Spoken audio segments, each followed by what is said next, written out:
오늘 설교 제목은 청소하시는 하나님입니다. 청소하시는 하나님입니다. 예전에 여러분들에게도 보여준 적이 있는 그 BBC 영상이 있습니다. 이 한국 청년들의 삶을 인터뷰한 것이었는데 굉장히 충격적인 내용이었습니다. 한국 청년들의 집을 갔더니 집이 완전히 쓰레기장이었습니다. 막 거기에서 벌레도 나오고 심지어 누울 자리도 없는 그런 집이었습니다. 우리가 이런 영상들을 보면, 장면들을 보면 어떤 사람들은 그렇게 이야기합니다. 아유, 애들이 게을러가지고 저렇게 청소를 저렇게 안 하니까 저렇게까지 됐지, 이렇게 말할 수도 있습니다. 그렇지만 그 청년들도 한때는 너무나 열심히 살았고 또 꿈을 가지고 살았던 그런 친구들입니다. 그런데 어떻게 해서 그렇게 되었을까요? 세상 속에서 좌절하고 또 여러 가지 실패를 겪으면서 그 마음의 동력을 잃어버린 것이죠. 그래서 마음의 우울증이 찾아와서 마음의 병이 생겨서 결국 모든 에너지가 소진되다 보니까 집을 치울 생각도 하지 않게 된 것입니다. 그래서 집이 그렇게 완전히 쓰레기 더미가 되고 말았습니다. 저는 이 영상을 보면서 그런 생각이 번뜩 들었습니다. 우리의 그 집의 상태가 결국 우리 마음의 상태와 연결되어 있구나. 그냥 마음의 상태 따로, 집의 상태가 따로가 아니라 집 상태가 결국 우리 마음의 상태를 보여주는 것이구나. 그럴 수 있구나라는 생각을 하게 됐습니다. 그런 점에서 우리도 별반 다르지 않습니다. 우리도 하루하루 살다 보면은 우리 마음에 쌓인 감정의 쓰레기들이 있습니다. 감정에 그런 더러운 것들이 있습니다. 그것들을 잘 해결하지 않으면 차곡차곡 쌓이게 됩니다. 그래서 어느 순간 그것이 우리의 삶에 작동하게 됩니다.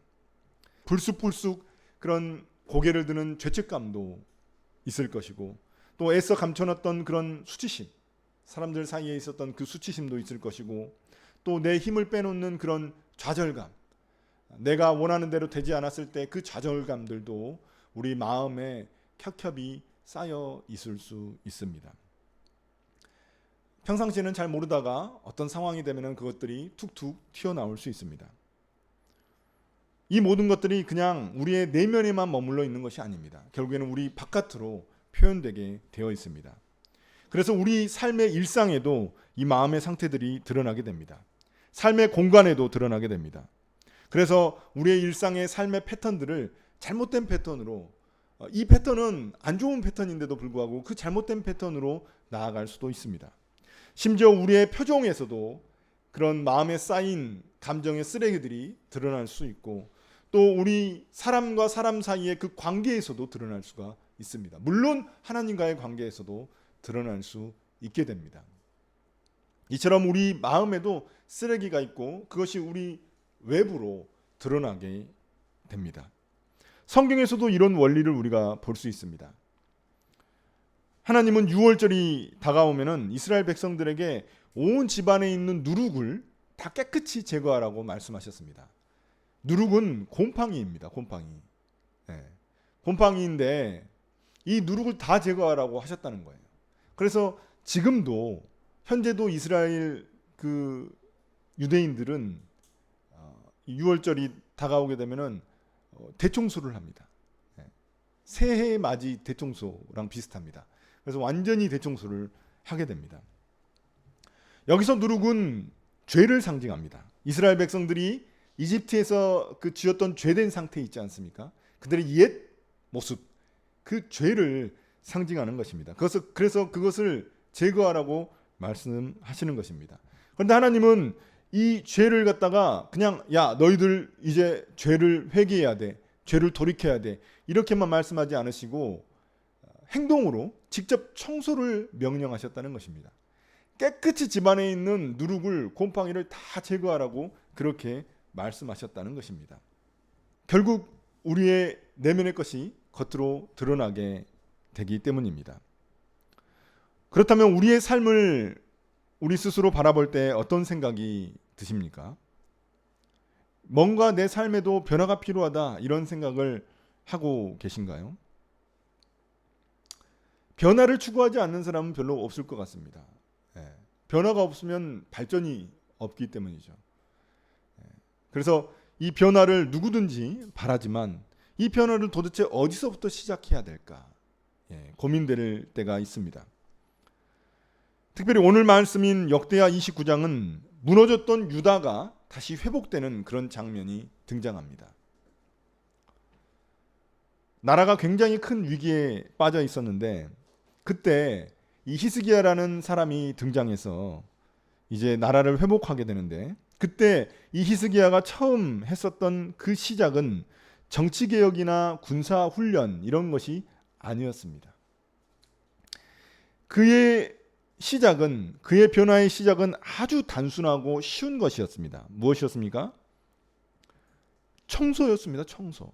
예. 하나님은 먼저 히스기야에게 청소하라고 명령하셨습니다. 그렇다면 그 청소가 과연 우리에게는 어떤 의미가 있는지 함께 살펴보려고 합니다. 우리 그리스도인들의 정체성은 거룩한 하나님의 백성입니다. 거룩한 하나님의 백성. 그러나 이 거친 세상 속에서 우리의 이 정체성을 우리가 지키면서 살아간다는 것은 결코 쉬운 일은 아닙니다. 때로는 이 정체성 앞에서 용기가 부족하기도 하고 때로는 우리의 지혜가 부족하기도 합니다.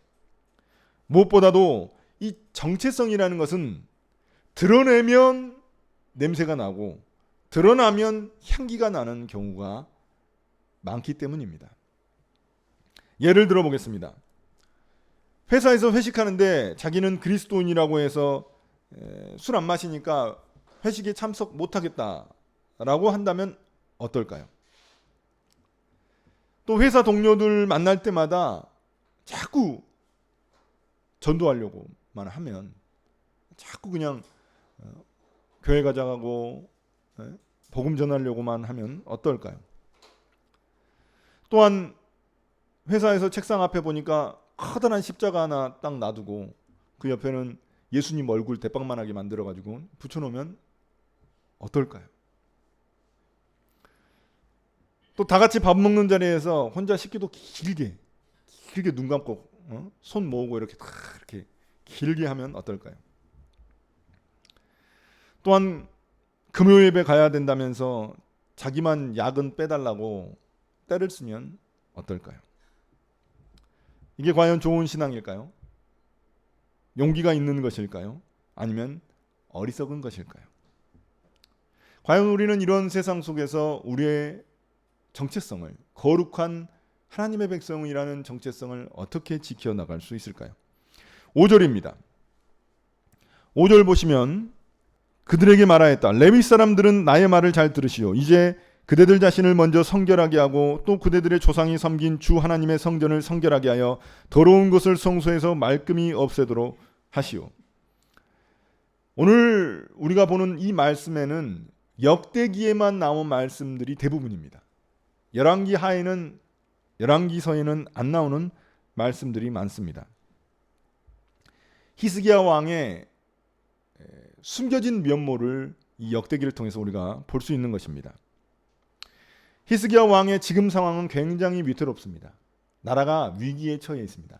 자신의 아버지 아하스 왕 때문에 나라가 완전히 엉망진창이 되고 말았습니다.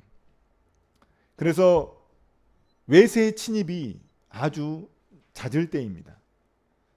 위협을 받고 있을 그런 때입니다. 그런데 이때 히스기야가 가장 먼저 한 일이 무엇입니까? 군사를 개혁한다거나 군사력을 막 보강한다거나 그런 것이 아니었습니다. 또 강한 나라에 붙어가지고 강한 나라랑 조약을 맺어가지고 나라를 보호하려고 하는 그런 방법을 사용하지 않았습니다.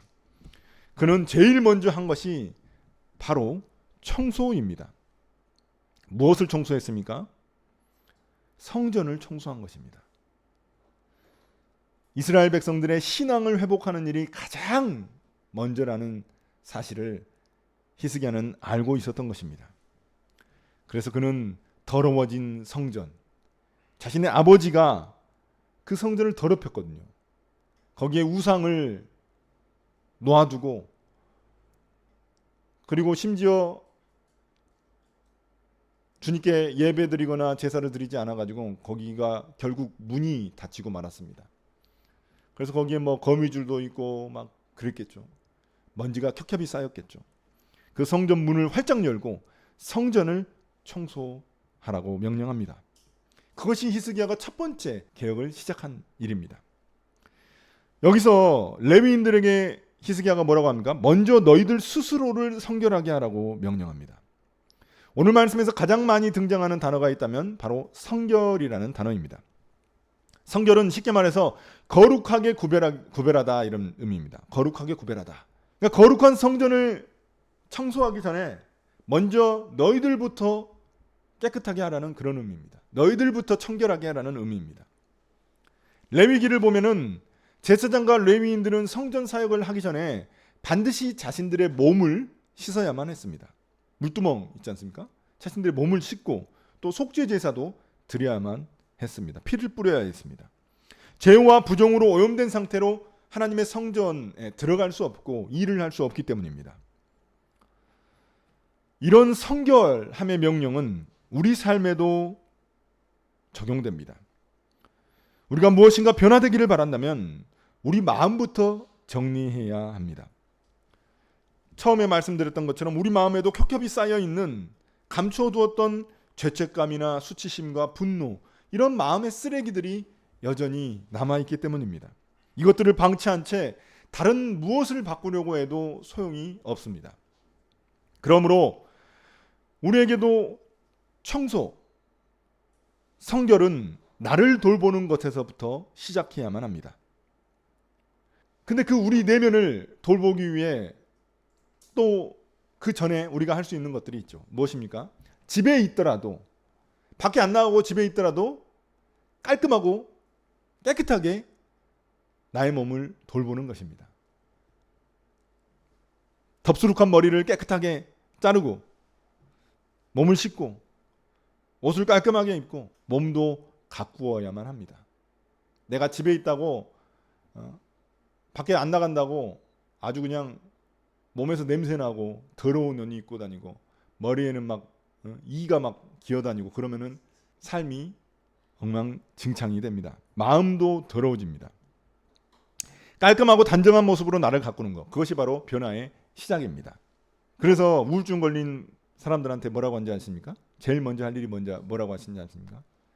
의사들이 뭐라고 하냐면 일어나서 이불부터 개라고 합니다. 그러나 외적인 변화에 그쳐서는 안 됩니다. 하나님이 원하시는 것은 우리의 외면뿐만 아니라 내면의 변화이기 때문입니다. 내면의 성결입니다. 내 마음에 쌓인 그 감정의 쓰레기들을 청소해야만 합니다. 과연 어떻게 우리는 우리 마음에 있는 그 마음의 쓰레기들을 청소할 수 있을까요? 그것이 바로 제가 누누이 강조하는 날마다 묵상하는 삶입니다. 말씀 앞에 내 삶을 돌아보고 내 내면을 말씀으로 비춰보고 하나님 앞에서 점검받는 것입니다. 그것이 바로 날마다 우리가 우리의 마음을 청소하는 일입니다. 묵상은 청소하는 것입니다. 우리 마음의 쓰레기들을 정리하는 것입니다. 물론 여기에서 일기도 큰 도움이 될 수 있습니다. 그리스도인의 일기라는 것은 보통 사람들이 하는 그런 삶의 기록이 아닙니다. 우리 하루 동안의 감정, 생각, 또 나의 실수, 또 그럼에도 불구하고 하나님께 감사하는 그런 일들을 기록하며 하나님 앞에 내 자신을 내어놓는 일입니다. 일기가 그래서 중요한 것입니다. 그런 점에서 일기 역시 묵상의 확장된 형태라고 볼 수도 있습니다. 내 마음이 우울하고 복잡할수록 가장 먼저 해야 할 일은 나를 돌보는 일입니다. 나를 깨끗이 하는 일입니다. 나를 청소하는 일입니다. 내 몸과 마음의 그 질서를 다시금 회복하는 것입니다.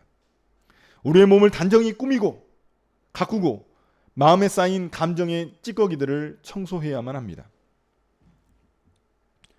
우리 마음이 이렇게 청결해졌다면 이제 그 마음이 머무는 삶의 공간도 청소해야만 합니다. 하나님은 단지 우리의 내면만 깨끗하게 하라고 하시는 것이 아닙니다. 우리의 삶의 자리, 우리의 일상이 이루어지는 그곳도 성결하게 하시기를 원하십니다. 그렇다면 우리가 살아가는 일상에서 그 일상의 공간에서 성결함을 어떻게 이룰 수 있을까요? 하나님을 믿는 백성으로서 우리가 속해 있는, 우리가 거의 대부분의 시간을 보내는 가정과 학교, 직장과 교회에서 우리는 무엇을 청소해야 할까요? 무엇보다 중요한 것은 청소하려는 태도와 마음가짐입니다.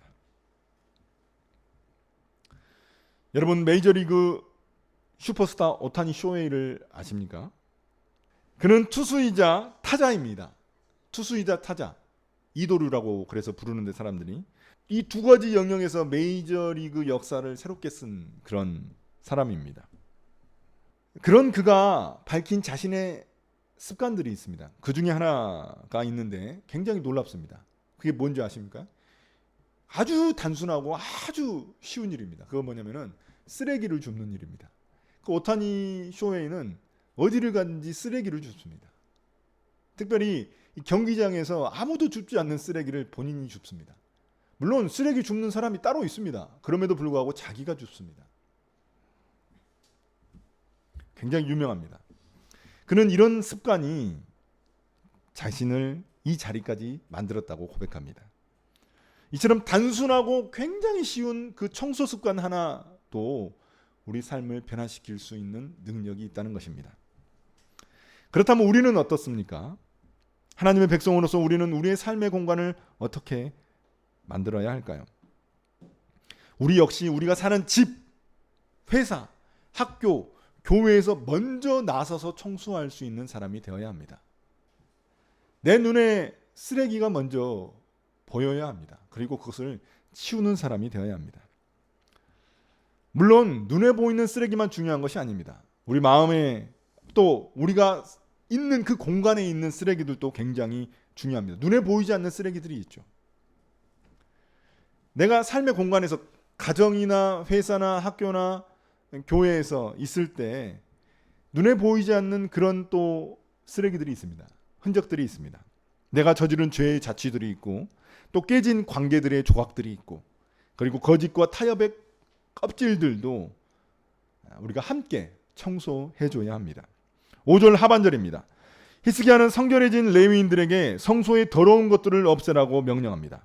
여기서 더러운 것이란 아버지 아하스의 우상 숭배의 흔적들, 그가 저지른 죄의 흔적들입니다. 히스기야는 유다가 이 나라가 위태로워진 이유를 군사력이 약해서 아니면 외교의 실패에서 찾지 않았습니다. 그는 이 나라가 이렇게 망가진 것은 신앙의 위기에서 비롯됐음을 깨달았습니다. 그래서 그는 가장 먼저 성소 안에 있는 죄의 흔적부터 지우려고 했던 것입니다. 그런데 여기서 놀라운 점은 그가 홀로 하지 않았다는 점입니다. 12절부터 14절 보시면 14명의 레위인 지도자들이 자발적으로 앞장섭니다. 그들의 이름이 기록되어 있습니다. 얼마나 중요한 기록이면 그들의 이름이 기록되어 있겠습니까? 이들이 또 다른 레위인들을 설득해가지고 성전 정화 작업에 동참합니다. 그리고 16일 동안 성전을 청소합니다. 그 많은 인원들이 청소하는데 16일 동안 청소했으면 얼마나 깨끗하게 청소했겠습니까? 우리는 뭐 교회 청소한다고 하면 그냥 뭐 한 시간이나 청소하고 말잖아요. 16일 청소했으면 16일.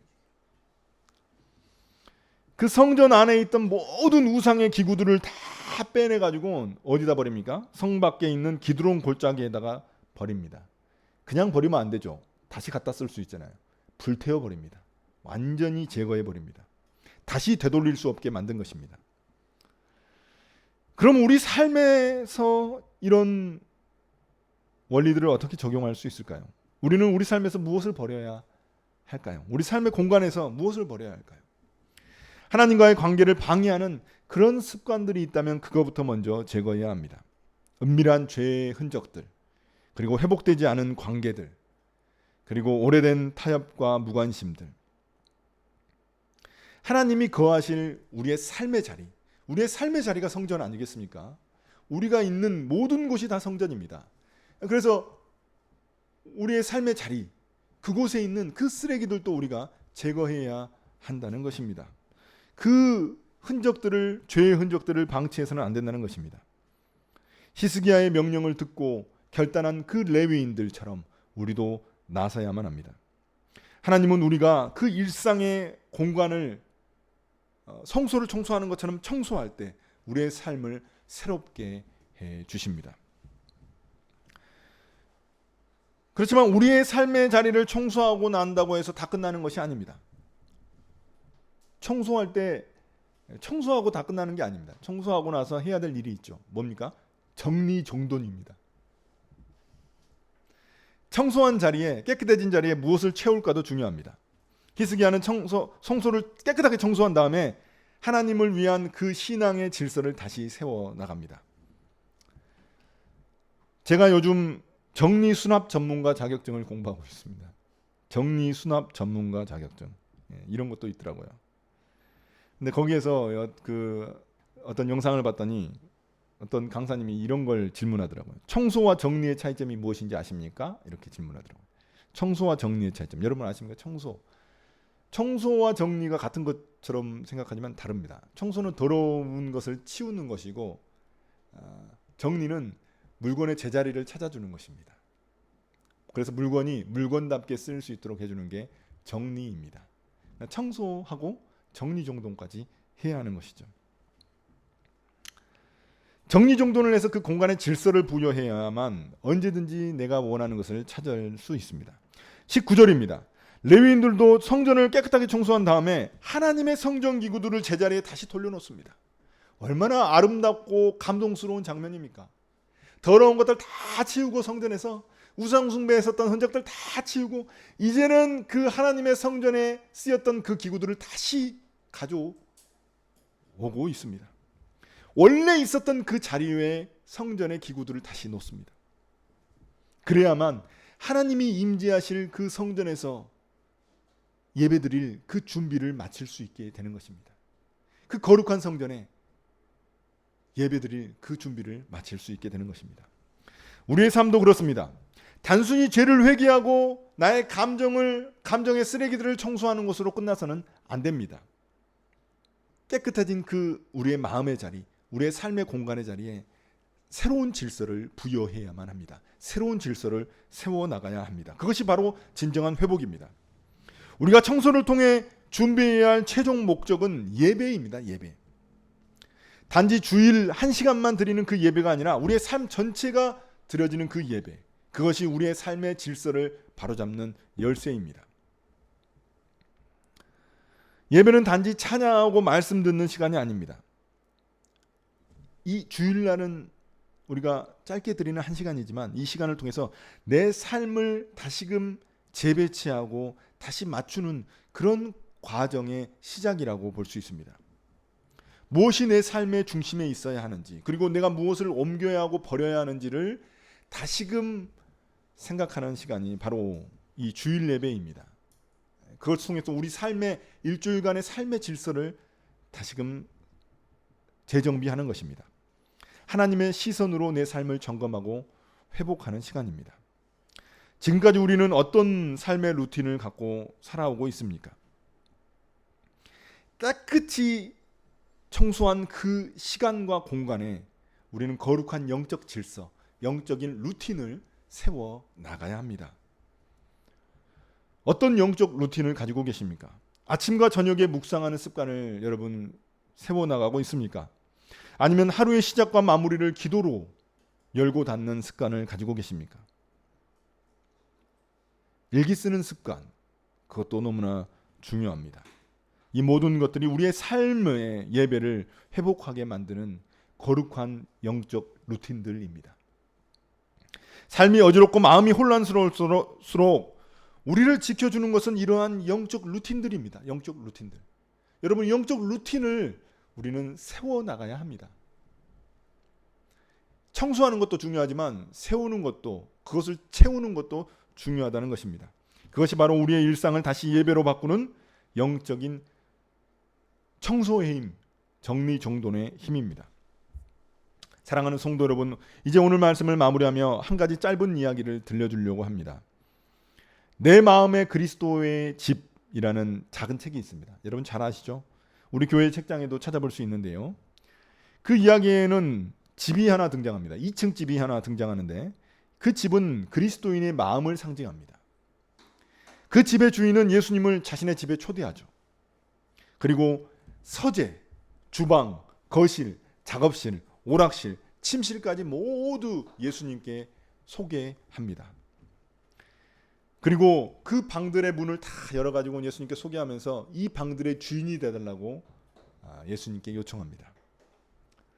그런데 어느 날 예수님이 갑자기 집에서 썩은 내가 진동을 한다고 말씀하십니다. 그래서 그 냄새를 따라가 보니까 벽장이 나타났는데 그 벽장 뒤에 거기에서 썩은 내가 나는 것입니다. 그 벽장은 자물쇠로 굳게 잠겨 있었습니다. 그곳에는 죽고 썩은 것들이 가득했습니다. 집주인은 그곳을 숨기고 싶었습니다. 굳이 내가 여기까지 열어야 됩니까? 내가 굳이 이 벽장까지 문을 열어가지고 보여줘야 됩니까? 그런 마음이었습니다. 그런데 결국 예수님께 그 열쇠를 넘겨드리고 그 벽장의 문을 열어 예수님께 열어드렸습니다. 이렇게 공개하게 되었습니다. 그리고 그는 깨닫습니다. 내가 내 힘으로는 이 집을 다 깨끗이 청소할 수가 없구나. 1층 청소하면 2층이 더러워지고 이 방 청소하면 저 방이 더러워지고. 여러분 우리도 신앙생활하면서 그걸 많이 경험하지 않습니까? 이 방 청소하면 저 방이 더러워지고. 아무리 애를 써도 진짜 변화는 내 힘으로 완성할 수 없다는 사실을 그 집주인은 깨닫게 된 것입니다. 그래서 그는 이제 집의 소유권 자체를 아예 그리스도께, 주님께 넘겨주게 됩니다. 그때부터 그 집의 주인은 그 사람이 아니라 예수님이 되시고 그 집의 모든 청소와 정리도 모두 예수님 손에 맡겨지게 되었습니다. 오늘 우리는 히스기야의 성전 정화를 통해 성소의 힘, 정리정돈의 힘을 깨닫게 됩니다. 그리고 그 시작은 먼저 자기 자신을 돌보고 청소하는 것이었습니다. 그리고 그 삶의 자리를 청소하는 것이었고 마지막은 그 청소된 그 공간에 우리 삶의 질서를 세우는 것이었습니다. 하나님은 지금 우리 마음의 집도 청소하기를 원하십니다.